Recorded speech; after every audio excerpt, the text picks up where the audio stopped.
Salut à toi et bienvenue sur la chaîne de Région et Terroir. Je me trouve dans le canton de Vaud et plus exactement dans le Chablais, dans la ville de Bé. Aujourd'hui, je te propose d'aller à la rencontre de Jean-Claude Hoffer et de son épouse Loulia de la société JCH Minéraux afin qu'ils nous parlent des aspects de leur métier en tant que chercheurs, tailleurs et bijoutiers de pierres précieuses. Alors si, tout comme moi, tu as envie de découvrir l'univers et la vie palpitante de chercheurs de pierres, eh bien écoute, le plus simple, c'est qu'on aille à leur rencontre. C'est parti, suis-moi.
Salut Julia. Et salut Philippe.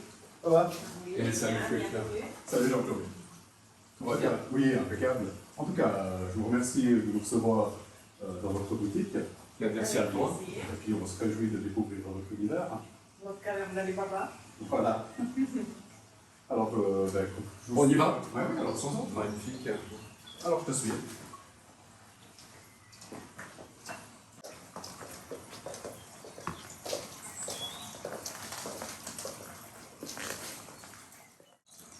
Je voulais vous demander, est-ce que vous pourriez vous présenter respectivement?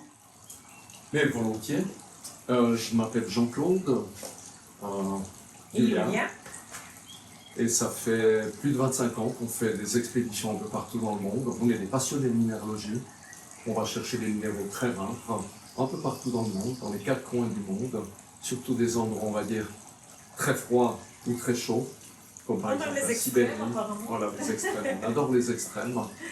Et puis au départ, notre passion de la minéralogie a commencé par l'envie de faire découvrir des nouveaux minéraux qu'on ne trouvait pas dans les magasins classiques. Donc découvrir des minéraux qui sortaient du commun, insolites, de par leur forme, leur texture ou leur couleur. Et puis comme vous travaillez en couple, est-ce que vous avez des spécificités de par votre métier d'origine? Est-ce que, je sais pas, quelqu'un s'occupe plutôt de la taille, quelqu'un s'occupe plus au niveau bijoux? Alors, pas au niveau de nos professions d'origine, on va dire, on est très loin de nos professions d'origine, mais disons que c'est des choses qui sont installées naturellement à force de travailler ensemble. C'est une passion qui se transforme en travail, Et on a créé une symbiose, et puis Yulia, elle aime beaucoup tout ce qui est bijoux. Moi, j'ai fait des bijoux pendant de nombreuses années, et puis à un moment donné, j'ai eu envie d'arrêter de faire des bijoux et plutôt de me consacrer à la Mais j'aime bien recherche. chercher les pierres aussi, j'aime créer les bijoux. Je suis très passionnée, je suis devenue passionnée de lithothérapie, donc c'est aussi un monde que j'ai découvert plus tard. Quel a été le déclic qui vous a amené à devenir chasseur de pierres? Alors l'histoire, elle a commencé il y a plus de presque 45 ans en arrière avec moi. J'étais passionné de voyage, d'aventure, et je ne savais pas comment subvenir à mes besoins alimentaires. Et je me suis dit, peut-être je pourrais faire un petit peu d'artisanat. Donc j'ai commencé à me former d'une façon autodidacte, à faire des bijoux, des boucles d'oreilles. Puis après, avec le temps, j'ai réalisé que des pierres, peut-être, ça pourrait être une bonne idée à mettre dans mes bijoux. Et j'ai commencé à l'âge de 20 ans à m'intéresser aux pierres. Donc j'ai fait des pierres tout en voyageant sac à dos pendant plus de 25 ans partout dans le monde, jusqu'à ce que je rencontre Yulia. Puis il s'est avéré que Yulia, elle aussi, avait une J'avais passion un pour les intérêt pierres. pour les pierres, mais dans une autre sphère. J'étais à l'école d'art à l'époque, donc on s'intéressait beaucoup aux pierres, aux minéraux, selon l'architecture, les pigments qu'on utilise dans les peintures. Donc mon intérêt c'était purement scientifique, on peut dire, et artistique. Et c'est pour ça l'énergie des pierres est venue bien plus tard, et notamment aussi grâce à nos clients qui ont commencé à poser des questions, qui m'ont fait drôle de réaction, genre à quoi elles servent pour faire joli. Au travers de votre galerie, qu'est-ce qui vous différencie des autres chasseurs de pierres? Alors je dirais, le fait déjà pour commencer, on va chercher la moitié des minéraux qui sont ici dans notre galerie atelier. Donc ce qui est, je dirais, même unique au niveau européen. On va chercher une grande variété de pierres, des plus bizarres, on va dire des plus insolites, aux plus colorées.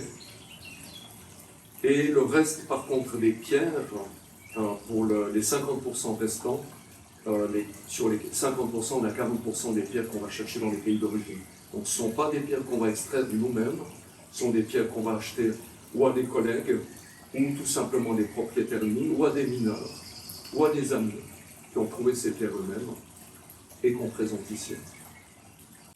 Ah oui, ce qui nous distingue encore des autres vendeurs, c'est qu'on passe moitié de l'année sur le terrain, moitié de l'année on travaille ici dans notre atelier galerie à Belley, et puis évidemment beaucoup d'amour et de passion pour les pierres. Comme j'ai pu le voir sur votre site, votre intérêt pour les pierres vous amène à parcourir le monde. Est-ce que c'est dû à l'adrénaline des voyages ou à la beauté de la matière brute? Les deux. Par exemple, cette pierre de fée, qu'on appelle pierre de fée, on cherche au nord du Canada, dans les anciens lacs glaciers. Ces formes sont entièrement naturelles. Imagine quand tu sors ça sous l'eau et tu ne sais pas encore de quoi elle a l'air, et tu nettoies et tu frottes avec tes mains et les herbes et les éponges pour ressortir ces formes. Comment tu peux imaginer? Bien sûr que tu es surexcité de voir ça. C'est splendide de s'imaginer que c'est naturel, c'est juste incroyable. C'est des figures, même pas n'importe quel sculpteur qui va former. C'est vrai. D'ailleurs, les Inuits du Grand Nord canadien se sont inspirés de ces formes pour créer ce qu'on appelle les sculptures inuites Oui, on en peut pierre à retrouver savon. toutes ces formes. On retrouve ces formes un petit peu dans l'art inuit du Grand Nord canadien. Et c'est juste unique au monde. C'est vraiment spécifique du Grand Nord. Puis après, L'adrénaline, elle est là, je peux vous rassurer. oui, alors dans les zones où on travaille, qu'est-ce qu'on a? On est déjà armé parce qu'il y a énormément d'ours. Donc on est obligé d'être armé parce qu'il y a plus d'ours que d'habitants. Donc c'est vrai que ça crée une certaine adrénaline quand on travaille dans ces... L'adrénaline de trouver des magnifiques pierres. L'adrénaline pour ne pas rencontrer l'ours. Voilà, par exemple. On a eu de la chance jusqu'à maintenant, tous les ours qu'on a rencontrés, on avait terminé de bosser, on était dans le véhicule, prêt à rentrer à la maison pour dormir, pour se reposer. Mais quand vous marchez et voyez ces traces, c'est impressionnant, c'est vrai. C'est vrai. Puis après, il y a d'autres pierres, comme par exemple, ou d'autres zones, comme la Sibérie.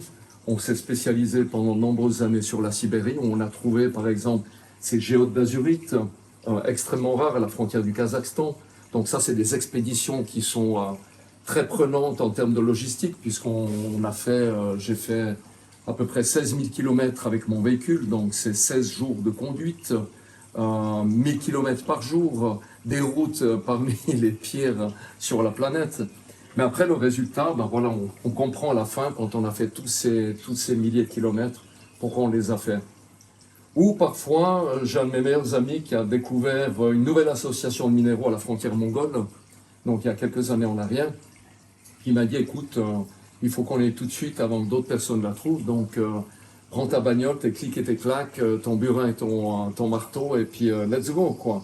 Puis on est parti, là c'était une expédition de 23 000 km, 3 mois, jusqu'à la frontière mongole, avec énormément de problèmes. On a des pièces mécaniques qui ont lâché en pleine Sibérie, on a passé 2 semaines dans le garage, Finalement, on a terminé chez un ami. Grâce à cet ami géologue, ben, on a pu trouver les bleus qu'on ne connaissait pas du tout dans cette zone.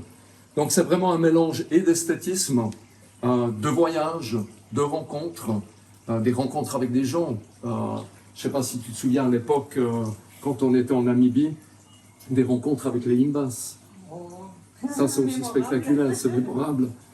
Donc avec ces tribus du nord de la Namibie à la frontière angolaise, où vous rencontrez ces gens qui ont absolument rien et qui vivent tellement bien avec rien, et pourtant avec tellement de connaissances par rapport à la nature. Alors c'est pas des gens qui sont... Attention, hein, 2000 chèvres, c'est pas rien. Hein. Alors oui, c'est certains richesse. ils sont très riches en cheptel et en richesse intérieure, femmes. mais les femmes, oui, c'est les femmes qui contrôlent, qui sont les chefs, qui s'occupent de tout gérer. Donc c'est un mélange de tout ça. Donc des aventures humaines, des aventures sur le terrain. Ça peut être... Les animaux qu'on rencontre. Les aussi, animaux, surtout, les en animaux. Namibie. On s'est spécialisé ces 15 dernières années sur l'Afrique australe. On a passé plus de 8 mois dans le désert et on a rencontré tous les grands animaux de cette planète, sauf les guépards et les hippopotames. Mais sinon, les autres, on les a tous rencontrés en cherchant nos pierres, des fois. On va Ça, pas c'est pas un peu chercher plus... les animaux, hein. C'est- Mais ils sont sur le terrain, voilà. Donc, Vous avez une passion qui est vraiment riche, alors. très riche en expérience humaine, minérale, et puis philosophique aussi. Aussi, quand on est dans le désert, c'est très philosophique. C'est très philosophique. Je voulais encore vous demander, sur quels critères et comment organisez-vous vos expéditions? Ah, ils sont nombreux, les critères. Mais je dirais, à la base, c'est assez spontané. Donc on se dit, waouh, on n'est jamais allé par exemple, je sais pas moi, là j'invente, en Mongolie. Pourquoi pas partir en Mongolie? Puis après on essaie de faire des recherches, voir s'il y a des pierres là-bas. Parce qu'il y a peut-être pas de pierres qui nous intéressent vraiment. Oui, Donc, notre intérêt, c'est de les trouver nous-mêmes. Donc, Voilà, aussi, bien sûr. possibilité Le but c'est de- pas d'acheter.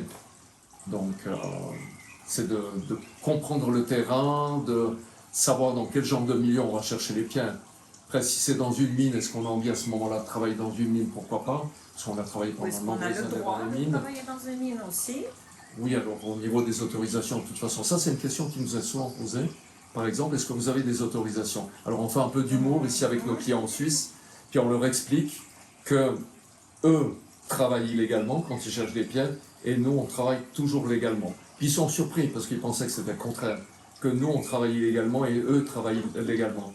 Mais ce que peu de gens savent, c'est que dans la plupart des législations dans le monde, il faut des autorisations pour travailler, pour ramasser des pierres. Même quand vous êtes ici en Valais ou dans des différentes zones en Suisse, vous n'avez pas le droit de ramasser des pierres en montagne. Alors, tout le monde l'a fait à un moment donné dans sa vie. Il n'y a pas un inspecteur qui va contrôler chaque personne qui va ramasser un caillou. Donc on va aussi faire la distinction entre ramasser un caillou puis commencer à fouiller pendant des heures dans une zone pour essayer de sortir des pierres. Mais c'est toujours comique parce qu'on finit finalement avec des clients, on rigole toujours, c'est toujours Bon, avec mais beaucoup ramasser d'humour un qu'on caillou, faisait oui, ça. quand même, ça reste illégal si on... Donc voilà, c'est des paramètres géographiques puis géologiques. Donc on va regarder les paramètres. Puis après, Puis on regarde les météos aussi. la météo Parce aussi, que c'est bien important sûr. dans certains On voulait lieux. travailler à une époque à Madagascar, et c'était la période des pluies. On avait juste cette Les tranche, éboulements, cette période. donc, ça nous empêchait Donc, d'aller en on n'est pas allé à Madagascar. Madagascar à cause de ça. Par exemple, on a tombé une année tout de suite après les saisons de pluie en Afrique et c'était aussi Pas possible. Ou un dangereux. grand empêchement. Mais on est quand même déplacement. parti. Puis on a eu beaucoup de problèmes. Oui, oui, donc c'est On a pas eu les beaucoup de meilleurs. problèmes. Mais c'était une magnifique expérience avec des magnifiques prises de vue pour de futurs documentaires peut-être. Quand on travaille en dessous de cette polaire arctique, on ne va jamais en mois de juin par exemple, sinon vous Il y serez a trop de bouffé par moustiques. les moustiques, c'est C'est un invivable. Donc c'est de moustiques, toujours à partir de mois D'ours d'août. aussi, Donc voilà, il y a les plusieurs paramètres, paramètres. puis disponibilité temporaire, Bien parce sûr. qu'on part après il y a des disponibilités. assez longtemps, puisqu'on parcourt des longues distances. Donc quand on part, c'est en général minimum un mois. Un mois et demi. Donc, il Un faut mois, être c'est des disponible. petites expéditions. C'est généralement un Oui, mois et oui, demi. oui. Et puis une préparation comme ça, bon, enfin, je pense que ça diffère d'un voyage à l'autre, mais ça s'organise combien de temps à l'avance? Dernièrement, un de mes amis m'a dit écoute, on a possibilité d'aller travailler dans les montagnes en Chine. Et puis ça s'est décidé en quelques jours. Voilà. Waouh. Let's Ce go. serait temps de commander le billet. Commander pour l'avion. le billet, le meilleur marché possible, trouver ce... Et puis on y va. Ah, bah, On est extraordinaire. comme ça. Oui, oui. Ouais. Nous, c'est comme dans la vie quotidienne. Nous, avec les amis, si on les invite à la maison, on n'a pas un carnet, notre carnet où c'est marqué, voilà, le 27, on va être libre. Nous, c'est... Oui, tu sais, je vais voir mon agenda. Je vais voir mon ça agenda. marche Non, pas non, avec non, moi. non, on s'est spontané. Nous, on y va, ok, ce soir, demain, et let's go. Parce que si on doit chaque fois réfléchir aux complications, aux difficultés, qu'est-ce qui pourrait nous On part arriver, pas.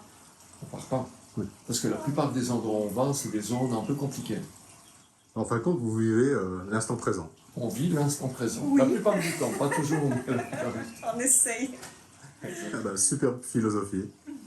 Bah, ça facilite la vie aussi, un peu. Ah oui. Absolument. Je vis la même chose en fait. Voilà. Et c'est tellement plus beau. Ah oui. Parce que tout prévoir, il n'y a plus de surprise. Alors que si on se laisse aller par les choses, c'est naturel d'une part. Et puis c'est là qu'on rencontre des choses qui sont extraordinaires auxquelles on ne s'attendait pas. C'est vrai. Puis on a le mental qui ne travaille pas, ça veut dire qu'il n'y a pas de peur. On C'est fonce. juste. Puis après, Il y a on plus de réfléchit. place. Après, on se dit, mon Dieu, on était vraiment fous. Qu'est-ce qu'on a fait là? Oui, ça nous arrive, oui.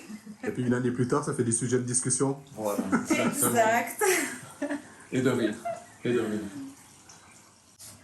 Alors après, il y a une autre pierre qui est absolument extraordinaire qu'on a trouvée en Afrique australe, en Namibie, qui s'appelle le Quantum Quattro, qui a donné lieu à pas mal d'expéditions. D'ailleurs, on a passé au total plus de 8 mois dans le désert, dans des conditions assez extrêmes. On a dormi à peu près 8 mois sur le toit de notre véhicule. On avait la tente.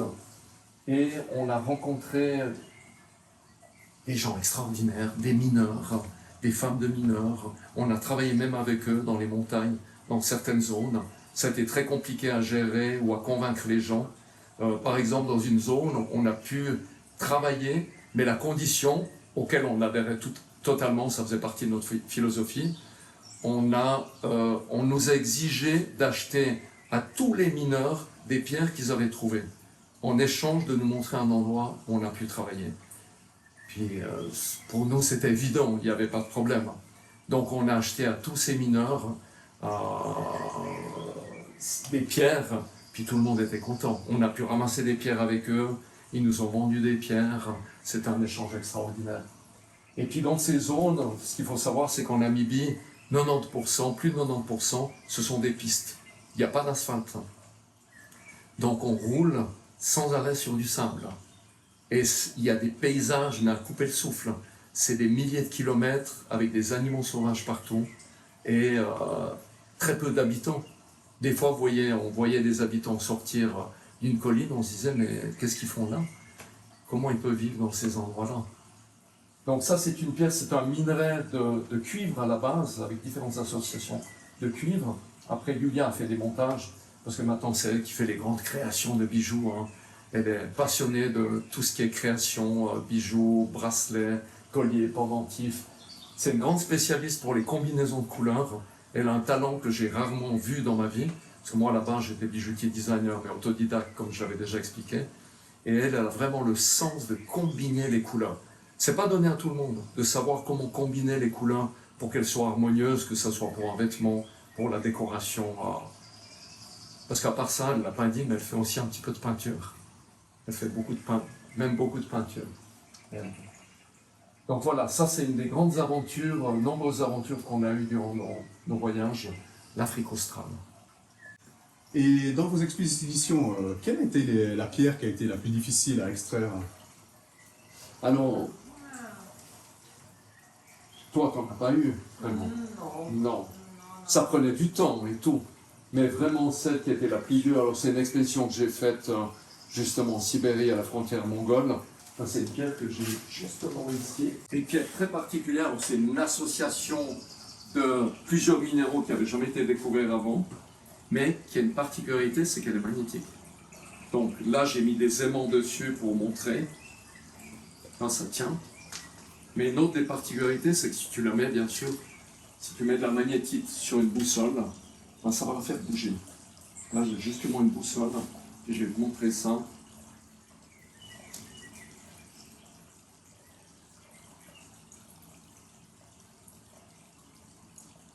Puis pour répondre à ta question, pourquoi elle était difficile à sortir, celle-ci?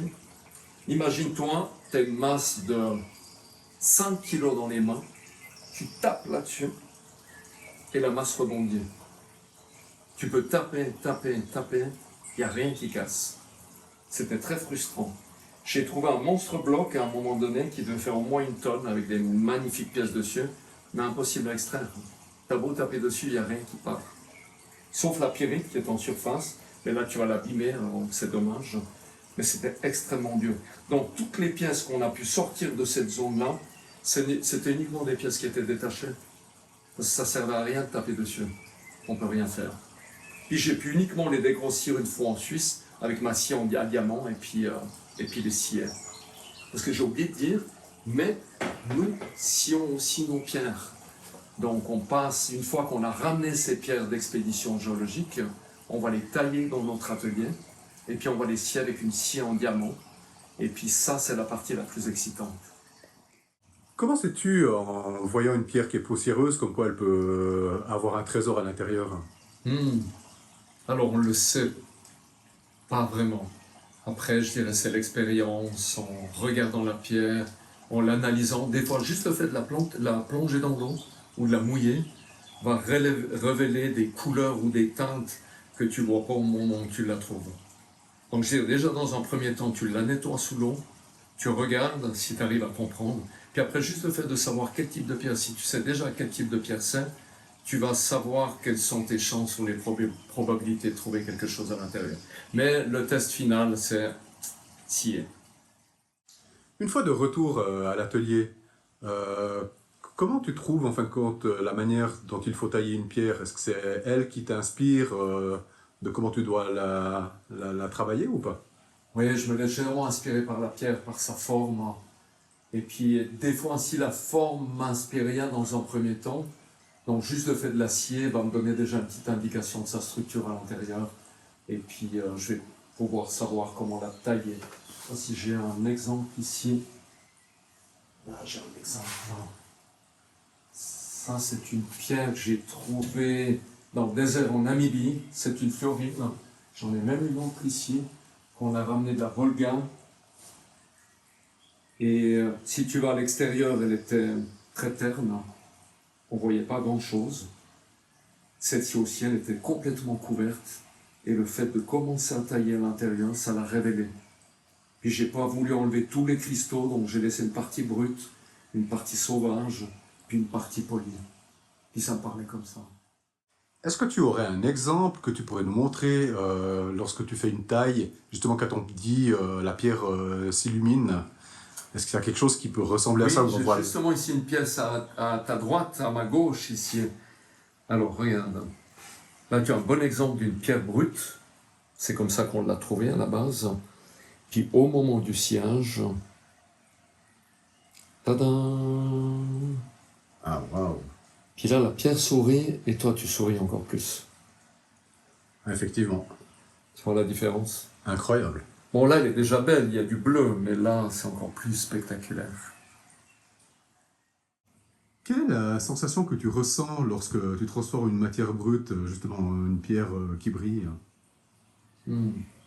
C'est un petit peu comme découvrir un nouveau pays, un nouveau paysage. C'est excitant et ça donne l'énergie pour continuer pour la prochaine expédition, les prochaines recherches.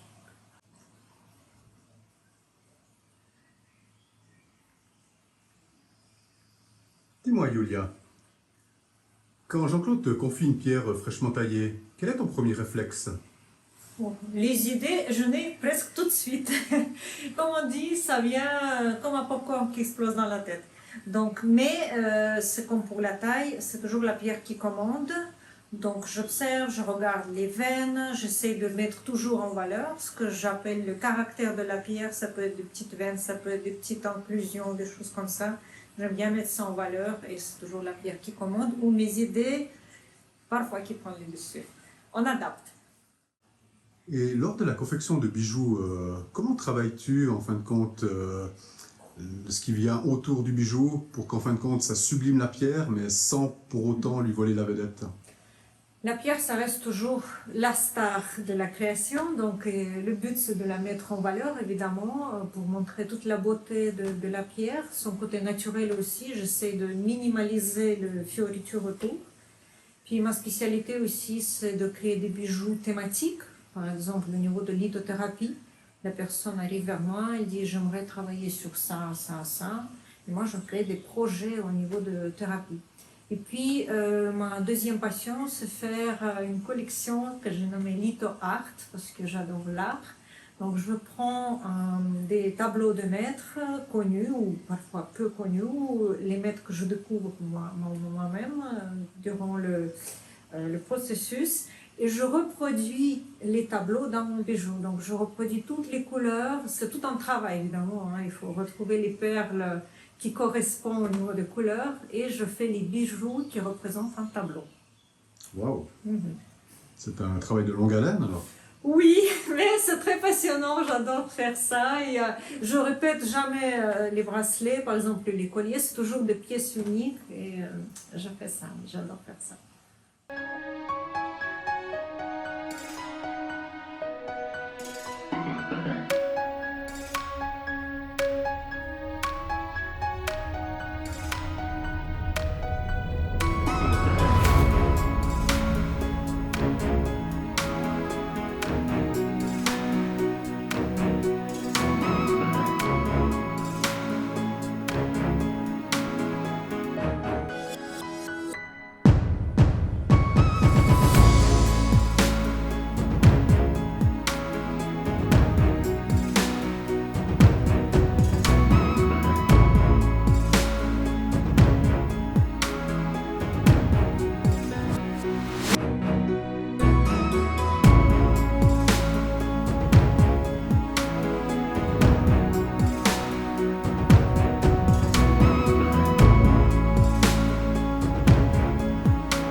Votre atelier et galerie est souvent décrit comme la caverne d'Ali Baba. Moi, ce que j'aimerais bien savoir, c'est qu'est-ce que vous ressentez lorsqu'un client vient chez vous et puis d'un coup est attiré par une pierre que vous avez vous-même extraite. Quel est votre ressenti? Bon, forcément, ça fait plaisir, évidemment. C'est là où on réalise qu'on ne travaillait pas pour rien, que ça plaît aux clientèles, qu'ils sont sensibles à notre démarche, ils sont sensibles à la beauté de la pierre. Et ça nous motive. Ça nous aide pour la suite, ça nous motive pour la suite. On est motivé pour... Et on comprend pourquoi on fait tout ce travail, parce que souvent, comme j'explique à des gens, ils me disent « mais il vous faut de la patience pour votre boulot ». Je leur dis « non, il nous faut de la passion ». Parce que si on n'avait pas la passion pour ces pierres, le travail qu'on fait, au niveau où on le fait, avec les sacrifices physiques, moraux, économiques qu'on fait, ça s'appellerait du masochisme. Donc, il y a de la passion derrière, c'est cette passion derrière qui est motivée par ce regard lumineux d'un petit enfant qui découvre une pierre ou d'un adulte qui porte un bijou à Yulia, tout excité ou émerveillé devant la beauté de la nature. Et comment vous transmettez-vous l'énergie des pierres que vous avez recherchées lorsque vous avez un client qui passe justement la porte de votre boutique? C'est ça qui est extraordinaire avec la nature. C'est que tu n'as rien besoin d'expliquer. Les gens voient une pierre, c'est tellement magnifique que ça n'a pas besoin de mots. Donc tu vois juste le regard des gens. Il ne faut pas oublier, nous on est juste des transmetteurs. Comme on dit souvent à nos clients, ils nous disent « Waouh, c'est magnifique le boulot que vous faites ». On leur dit « Mais ce boulot magnifique, on ne pourrait jamais le faire si la nature elle-même n'était pas magnifique. S'il n'y avait pas tout ça, notre magasin, ce serait des vitrines remplies d'air, de vide, de rien du tout. » Donc les pierres parlent d'elles-mêmes, et c'est ça qui est magnifique. Et puis, lorsqu'on parle d'énergie, justement, est-ce qu'il y a des pierres qui ont une énergie différente et pour quelles raisons? En fin de compte, est-ce que vous pouvez nous donner un petit peu des exemples de ce qu'une pierre peut apporter? Alors c'est un sujet vaste, hein. On retourne déjà à l'Antiquité, déjà à l'époque des Égyptiens ou des anciens Chinois, il y a déjà 5000 ans en arrière. On utilisait déjà les pierres, pour donner un exemple avec les Chinois, avec le jade, où le jade, on lui conférait des vertus de longévité, c'est-à-dire il nous conférait de la longévité, de la santé, de la prospérité si on l'utilisait. Ça c'est un exemple avec les Chinois, tel par exemple après à l'époque des Égyptiens avec les Azurites ou le lapis lazuli qui était considéré comme une pierre qui permettait à ceux qui l'apportaient de faire un travail introspectif, de rentrer en connexion avec sa clairvoyance ou ses pouvoirs extrasensoriels, si je peux dire ça comme ça. Donc oui, aujourd'hui, les gens, je dirais la plupart des gens qui viennent, qui s'intéressent aux pierres, la majeure partie, contrairement il y a peut-être 40 ou 50 ans en arrière, c'est tout ce qui est en lien avec les énergies, le subtil. On a vu les limites du médical. Alors le médical, bien sûr, on en a besoin, ça fait pas de doute. Mais par exemple, on a des clients qui nous disent on a allé plusieurs fois chez le médecin pour douleur de tête, on nous a donné plein de médicaments, puis il n'y a aucun médicament qui marche. Donc on a dit voilà, on vous propose par exemple une malachite, ça c'est un truc typique, une malachite pour les douleurs de tête, et puis 9 cas sur 10 ça marche. Bon, après il peut y avoir d'autres paramètres médicaux, manque d'hydratation, d'autres problèmes on va dire physiologiques, qui font que la personne, ça peut être vaste, c'est complexe, mais c'est vaste.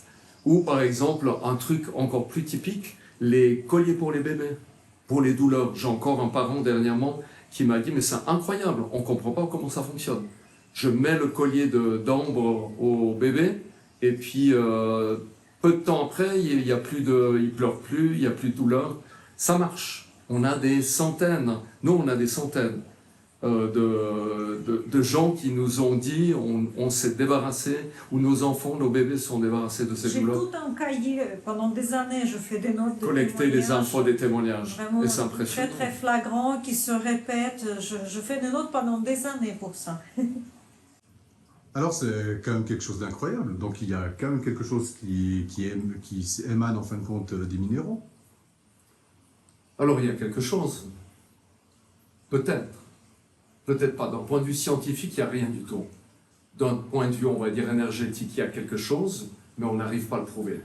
Du côté scientifique, il y a ce qu'on appelle l'effet placebo. L'effet placebo, c'est quelque chose qui est prouvé déjà depuis longue date. On a fabriqué plein de médicaments avec de la farine, du sucre, entre autres, un petit principe actif pour ne pas être traité de charlatan à l'intérieur. Puis ça marche très bien. Donc, je dirais, il y a deux façons d'aborder le sujet. On peut l'aborder d'une façon scientifique. À ce moment-là, on dira que c'est l'être humain qui crée ça avec, on va dire, son miracle intérieur, notre miracle intérieur, ou peut-être de façon énergétique, mais pas prouvable. Et puis, ça fonctionne aussi, d'après les dires de milliers de gens avec qui on a travaillé durant ces dernières années. Par rapport à ce sujet, justement, quand on parle d'énergie au niveau des minéraux, en tant que chercheur, est-ce qu'il vous est déjà arrivé d'être en plein milieu de la nature, justement entouré de cristaux ou d'autres pierres, et puis de ressentir une énergie spécifique?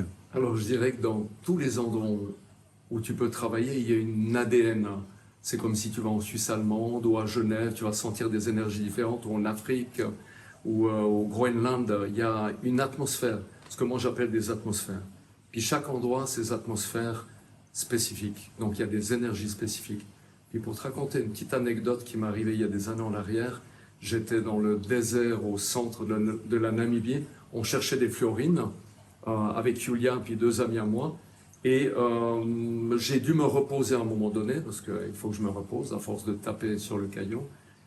Et puis je me suis couché sur le sol, j'ai pris un rouleau de papier de toilette parce que je suis chauve, et puis ma tête sur les cailloux, ça fait un peu mal. Puis comment on utilise les rouleaux de papier de toilette pour emballer toutes nos pierres. Donc j'ai mis ça derrière ma nuque. Je me suis mis en étoile sur le sol. J'ai fermé mes yeux comme ça. J'ai essayé de rentrer comme en méditation, en relaxation. Et puis j'ai ressenti les énergies. Et puis ce qui m'est venu à ce moment-là, sans connaître les énergies de la fluorine, c'était relaxation, détente et focus, concentration, comme l'œil d'un aigle qui focus sur sa proie et qui ne la manque pas. Donc c'était ça les énergies de base. Et quand je suis rentré en Suisse, plusieurs semaines plus tard, j'ai ouvert un bouquin de lithothérapie, page fluorine, j'ai regardé, puis c'était exactement ça. Donc je me suis connecté, si tu veux, avec l'ADN énergétique de cette pierre. Donc oui, chaque endroit a son ADN. Et il y a des ADN ou des énergies de lieux qui sont avec lesquels on est plus en résonance. Moi, il y a des endroits qui me parlent beaucoup plus. J'aime beaucoup toutes on va dire les énergies du Nord, hein. Tout ce qui est cercle polaire arctique, Grand Nord canadien. Julia, je ne sais pas si tu as des endroits. Alors, j'aime beaucoup aussi le Nord, mais paradoxalement, j'ai beaucoup aimé le Grand Sud, Afrique australe, et pourtant les déserts et tout ça, c'est pas du tout ma tasse de thé. Ça n'a jamais été sa tasse de thé, avant qu'elle découvre les déserts d'Afrique australe. C'est autre chose. Et dans le désert, on se connecte à soi-même beaucoup plus facilement, j'ai l'impression. C'est vrai. Peut-être à Tu te force connectes à d'être l'essentiel. coupé du monde, Mhm. du coup, on se reconnecte plus facilement à soi, ce qui est aussi un bon point positif, parce que dans notre société, on est souvent déconnecté. C'est vrai. Pour conclure ce reportage, j'aurais encore deux questions. Est-ce qu'on peut aller justement dans ce petit antre que j'ai vu tout au fond du Mais couloir? volontiers, Avec plaisir. pour la suite, suis-nous.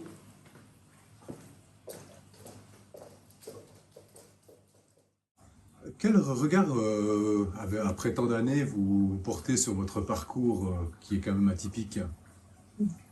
C'est vrai que le parcours est atypique, et puis on a énormément de gratitude Oui. pour tout ce qu'on fait, beaucoup de respect à la nature, parce qu'elle nous donne justement tout ce qu'on a autour de nous. C'est le fait de compréhension de fait qu'on est si petit dans cet énorme, immense univers, et que tout est lié, et que chaque petite chose a son importance.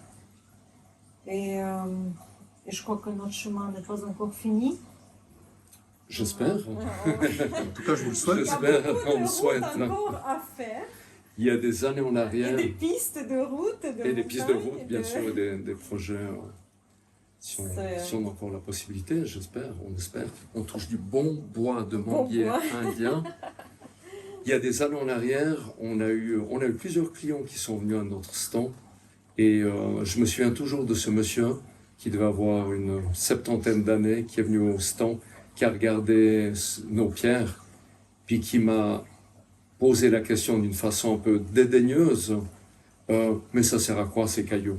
C'est des cailloux, ça, vous faites quoi avec ça? Et je lui ai expliqué à ce monsieur que si il n'y aurait pas ces cailloux, lui et moi, on n'aurait pas cette discussion qu'on a actuellement. Je lui ai expliqué à ce monsieur que la maison dans laquelle il vit, elle n'existerait pas s'il n'y avait pas ces cailloux. Je lui ai expliqué que son corps, sa santé physique et santé mentale n'existerait pas s'il n'y avait pas ces cailloux. Parce que vous allez avoir par exemple du lithium qui va avoir une interaction sur le système nerveux, vous allez avoir le calcium qui va agir sur la construction des os et d'autres éléments qui vont participer dans la construction de différents organes puis différents processus cognitifs. Donc je lui ai expliqué qu'en fait le monde qui nous entoure, des voitures qui contiennent des centaines de minéraux d'éléments chimiques, aux appareils électroménagers, aux lampes qui nous éclairent actuellement, à la caméra que tu utilises maintenant pour faire ce film, tout ça n'existerait pas. Donc ça donne une autre perspective, puis une autre dimension au monde des minérales.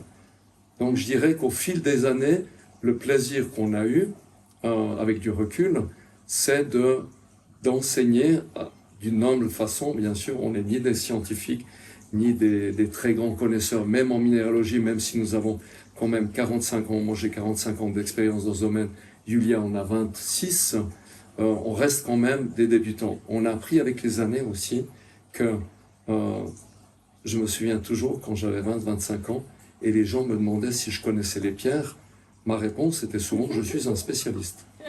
Moi, je suis un professionnel. Je connais bien les pierres. Et là, je tartinais bien mon histoire avec mes pseudo-connaissances.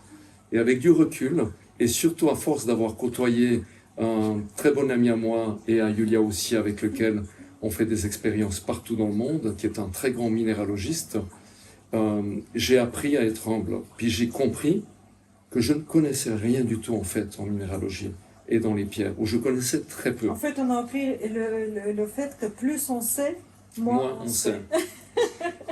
Et cet ami qui est professeur, qui enseigne aux professeurs de géologie, donc qui a un niveau vraiment supérieur au niveau, on va dire, de la minéralogie très avancée, des trucs très sophistiqués, je réalisais que souvent il doutait. On travaille dans le désert, je sais pas, on a travaillé un peu partout ensemble dans le monde, et j'y disais, dis-moi, à ton avis, c'est quoi cette pierre? Il regardait ça, il regardait, j'ai aucune idée. On est obligé d'analyser ça en laboratoire, je ne pourrais pas dire c'est quoi. Donc je réalisais que finalement le top du top, même le top du top, ne connaît pas tout et connaît même peu d'une certaine façon. Donc avec du recul, qu'est-ce qu'on a appris? On a appris qu'on ne savait pas grand-chose. Mais on a appris aussi à apprécier plus les choses simples que le monde minéral nous offre sur cette planète. Ben, c'est vraiment un joli parcours. J'ai omis de poser encore une question qui est toute bête, mais ça fait combien de temps que vous êtes établi ici à B ou que vous faites votre activité? Alors, notre activité, ça fait 45 ans que je fais mon activité. Et Julia, ça fait 26 ans. Puis j'ai oublié de dire, ici, donc, ça fait 15 ans qu'on est installé. Mais on est installé d'une façon familiale, puisqu'il y a également ma sœur qui a un atelier, donc elle a son école ici avec nous. On partage les locaux ensemble depuis 15 ans. Et elle donne des cours de céramique aux enfants, aux adultes. Et d'une certaine façon, l'activité de ma sœur, c'est un peu une continuité de notre travail au niveau de la recherche géologique, puisque comme la plupart des gens savent, pour faire de la céramique, il faut des émaux. Les émaux sont composés de quoi? Ils sont composés de minéraux. Ces émaux vont donner quoi? Ils peuvent donner des textures, mais ils peuvent également souvent donner des couleurs. On peut faire des mélanges, ce qui nous permet d'avoir des couleurs souvent très surprenantes et magnifiques, qui, un petit peu comme un miroir, ressemblent au monde minéral qu'on va chercher. Et parfois, elle utilise des éléments, donc des minéraux qu'on a trouvés nous-mêmes, qu'elle introduit dans ces céramiques pour faire un type de céramique, on va dire, sorti écologiquement, éthiquement, dans des conditions, tout ce qu'il y a de plus naturel. Eh ben, en tout cas, je tiens à vous remercier très chaleureusement pour votre accueil. Mais merci à toi. Merci. Et surtout de nous avoir présenté votre univers et votre passion pour ce très très très beau métier qui donne vraiment envie de devenir aussi également un aventurier. Mais merci à toi déjà Merci de nous avoir beaucoup. fait cette proposition. On apprécie beaucoup le fait que tu fasses ce boulot. D'après ce que j'ai compris, c'est un travail qui te rapporte, à part du plaisir humain, pas grand-chose au niveau financier, ce qui est pour moi extraordinaire. Il y a peu de gens qui font ça aujourd'hui, ce genre de choses. Donc merci à toi, Fluc, de nous permettre aussi de faire connaître notre travail et puis donner une autre façon de connaître la minéralogie et puis la recherche. Et puis de faire comprendre aux gens que quand on achète un caillou dans un magasin à 2 francs, souvent on ne se rend pas compte tout le travail, tous les voyages, toute l'exploration, toute la sueur qu'il a fallu mettre dans cette pierre pour être finalement vendue pour la modique somme de 2 francs. Donc on apprécie ton invitation. En tout cas, c'est réciproque. Merci en tout cas. Et merci Fluc. Et À tout merci, bientôt, Fluc. j'espère. À bientôt. Avec Merci plaisir. encore. Salut. Bon retour. Merci. Voilà, nous arrivons à la fin de ce reportage. Je tiens à remercier très chaleureusement Jean-Claude Offer ainsi que son épouse Lulia pour leur aimable accueil et pour nous avoir permis d'en apprendre plus sur leur travail, spécialisé dans la recherche et le façonnage de pierres précieuses. J'espère que tu auras apprécié cette vidéo. Si c'est le cas, n'oublie pas de la liker, de la partager au plus grand nombre, de t'abonner, de me laisser des commentaires. Tout ceci contribue à renforcer la visibilité de la chaîne et elle en a besoin. Par ailleurs, je te rappelle que tu peux te rendre sur notre site internet www.regioninterroir.com. Tu y trouveras d'autres informations complémentaires concernant les vidéos que je réalise. Je t'invite également à me faire part de tes suggestions ou de me soumettre un artisan que tu connais et qui vaudrait la peine d'être mis en avant par le biais d'un reportage vidéo. Pour ceci, eh bien, tu peux tout simplement m'écrire à info@regioneterroir.com. De plus, ça pourrait être l'occasion de nous rencontrer et ça, ce serait vraiment sympa. Voilà, en attendant la prochaine aventure, je te dis ciao et à tout bientôt. Prends soin de toi.